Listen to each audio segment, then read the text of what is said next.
प्रकटितविभवान् प्रयच्छन्तु सौख्यम् सेञ्च मे मयश्च मे प्रियञ्च मे नु कामश्च मे सोमनसश्च मे भद्रञ्च मे श्रेयश्च मे वस्यश्च मे यशश्च मे भगश्च मे द्रविणञ्च मे गन्ता च मे धर्ता च मे क्षेमश्च मे कृतिश्च मे विश्वञ्च मे महच्च मे संविच्च मे ज्ञात्रञ्च मे सूश्च मे प्रसूश्च मे शेरञ्च मे लयश्च मरतञ्च मे भृतञ्च मे यक्ष्मञ्च मे नामयश्च मे देवातुश्च मे दीर्घायुत्वञ्च मे न मित्रञ्च मे भयञ्च मे सुगञ्च मे शयनञ्च मे सोषा च मे सुदिनञ्च मे ॐ शान्ति शान्ति शान्तिः।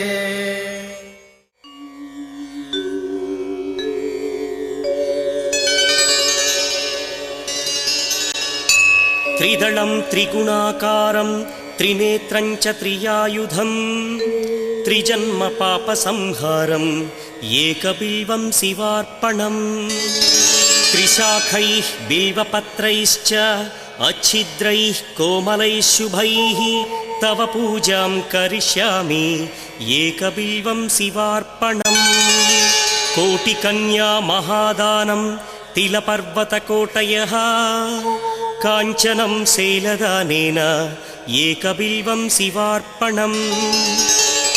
काशीक्षेत्रनिवासं च कालभैरवदर्शनम्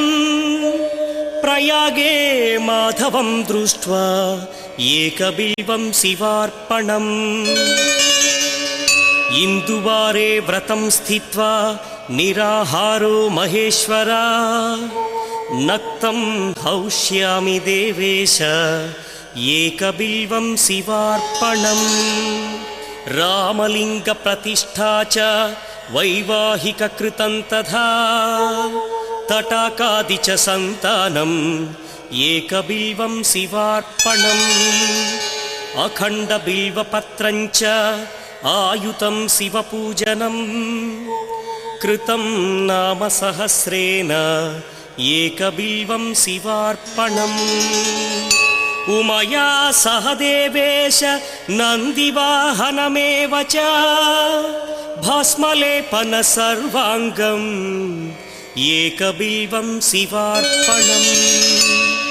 सालग्रामेषु विप्राणां तटाकं दशकूपयो यज्ञकोटिसहस्रस्य एकबिल्वं शिवार्पणम् दन्तिकोटिसहस्रेषु अश्वमेधशतक्रतौ कोटिकन्या महादानम् एकबिल्वं शिवार्पणम् बिल्वानां दर्शनं पुण्यं स्पर्शनं पापनाशनम् अघोरपापसंहारम् एकबिल्वं शिवार्पणम् सहस्रवेदपाठेषु ब्रह्मस्थापनमुच्यते अनेकव्रतकोटीनाम् एकबिल्वं शिवार्पणम् अन्नदानसहस्रेषु सहस्रोपनयनं तथा अनेकजन्मपापानि एकबिल्वं शिवार्पणम् बिल्वाष्टकमिदं पुण्यं यः पठेच्छिवसन्निधौ शिवलोकमवाप्नोति एकबिल्वं शिवार्पणम्।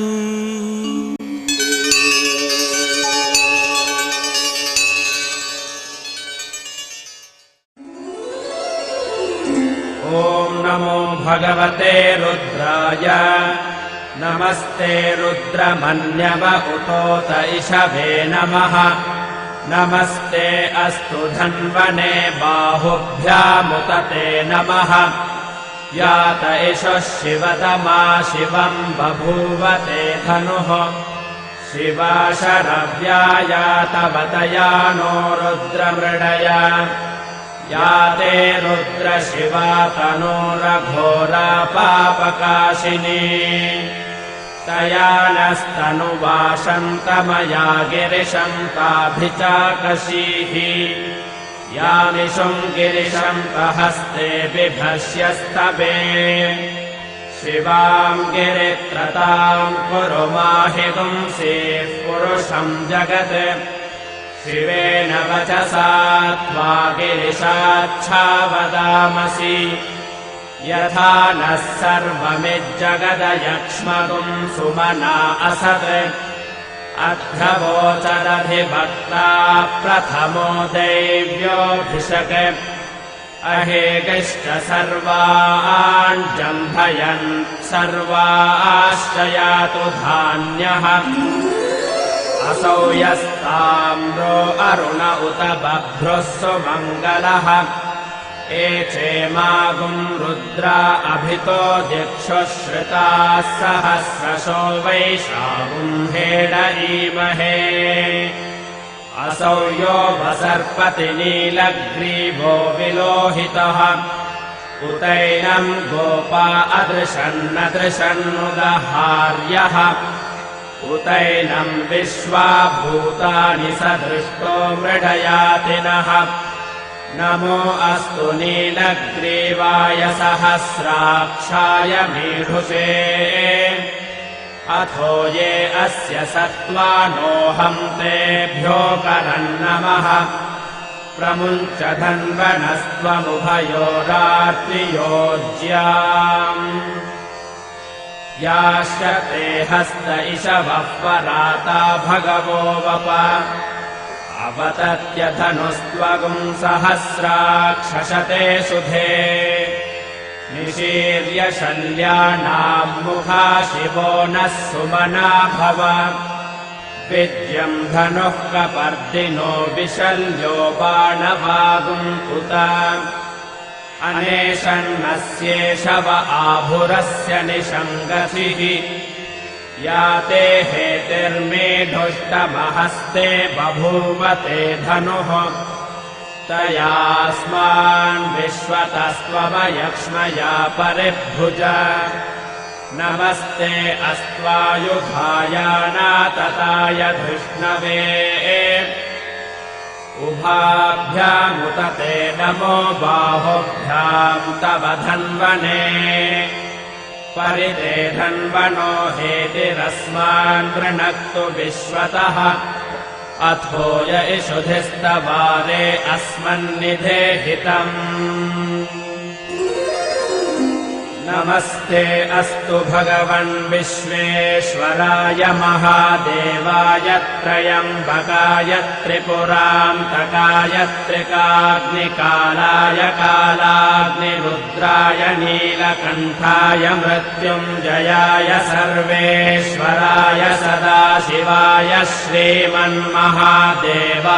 नमः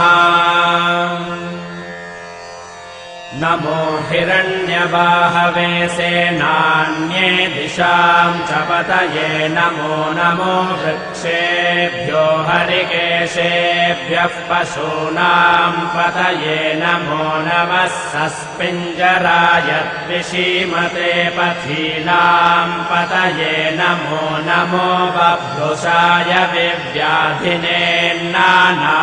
पतये नमो नमो हरिकेशायोपवीतिने पुष्टानां पतये नमो नमो भवस्य हेत्यै जगतां पतये नमो नमो रुद्राय तताविने क्षेत्राणां पतये नमो नमः सूताय हन्त्याय वनानां पतये नमो नमो रोहिताय स्थपतये वृक्षाणां पतये नमो नमो मन्त्रिणे वाणिजाय कक्षाणां पतये नमो नमो भुवन्तये वारिवस्कृतायौषधीनां पतये नमो नम उच्चैर्घोषाय क्रन्दयते पत्नीनां पतये नमो नमः कृत्स्नवीताय धावते सत्त्वनां पतये नमः नमः सहमानाय निर्व्याधिन आव्याधिनीनां पतये नमो नमः ककुभाय निषङ्गिने स्तेनानां पतये नमो नमो निषङ्गिन इषुधिमते तस्कराणां पतये नमो नमो वञ्चते परिवञ्चते स्तायूनां पतये नमो नमो निचेरवे परिचरायारण्यानां पतये नमो नमः श्रिकाविभ्यो जिघागुंसभ्यो मुष्णतां पतये नमो नमोऽसि मध्यो नक्तं चरद्भ्यः प्रकृन्तानां पतये नमो नम उष्णीषिणे गिरिचराय कुलुञ्चानां पतये नमो नम इषुमध्यो धन्वाविभ्यश्च वो नमो नम आतन्वानेभ्यः प्रतिदधानेभ्यश्च वो नमो नम आयच्छद्भ्यो विसृजद्भ्यश्च वो नमो नमोऽस्यद्भ्यो विद्यद्भ्यश्च वो नमो नम आसीनेभ्यः शयानेभ्यश्च वो नमो नमः स्वपद्भ्यो जाग्रद्भ्यश्च वो नमो नमस्तिष्ठद्भ्यो धावद्भ्यश्च वो नमो नमः सभाभ्यः सभापतिभ्यश्च वो नमो नमो अश्वेभ्योऽश्वपतिभ्यश्च वो नमः नम आव्याधिनेभ्यो विविध्यन्तेभ्यश्च वो नमो नम उगणाभ्यस्त्रिगंहतीभ्यश्च वो नमो नमो गृत्सेभ्यो गृत्सपतिभ्यश्च वो नमो नमो व्रातेभ्यो व्रातपतिभ्यश्च वो नमो नमो गणेभ्यो गणपतिभ्यश्च वो नमो नमो विरूपेभ्यो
श्री महालक्ष्मी नमोस्तुते।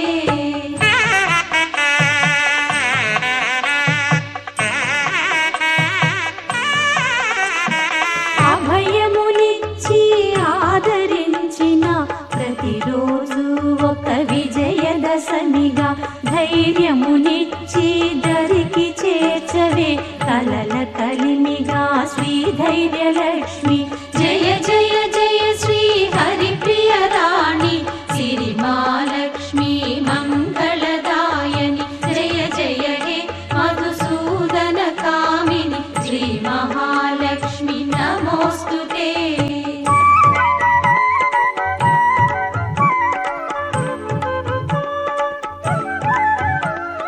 हरिहर ब्रह्मा सेवित पूजित शीघ्र फलप्रद श्रीकरि शुभकरि सकल पाप विनाशिनि देवी श्री गजलक्ष्मी मां पालय मां जय जय जय श्री हरिप्रिय राणि सिरिमालक्ष्मी मङ्गलदायिनि जय जय हे मधुसूदन कामिनि श्री महालक्ष्मी नमोस्तुते।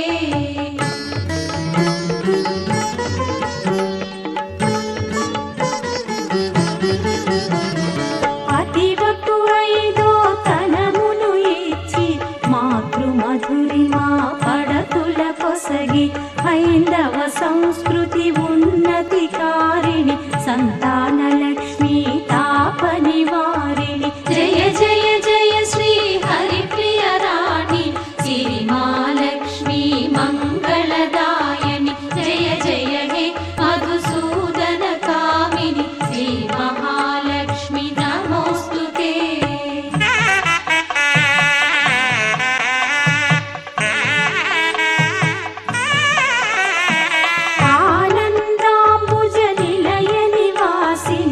विजयकारिणि मन्दहासिनि विजय सुशब्द सुहासिनि माता श्री विजयलक्ष्मी नमोस्तुते। जय जय जय श्री हरिप्रिय राणि सिरिमालक्ष्मी मङ्गलदायिनि जय जय हे मधुसूदन कामिनि श्री महालक्ष्मी नमोस्तुते।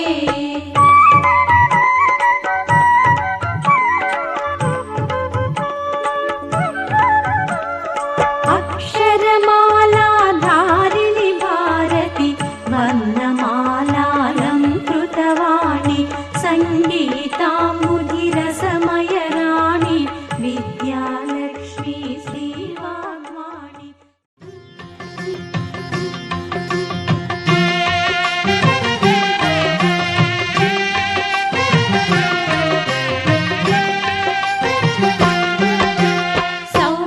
सौभाग्यलक्ष्मी रामम्मा मम्मेलु जननी सौभाग्यलक्ष्मी रामम्मा मम्मेलु जननी सौभाग्यलक्ष्मी रामम्मा।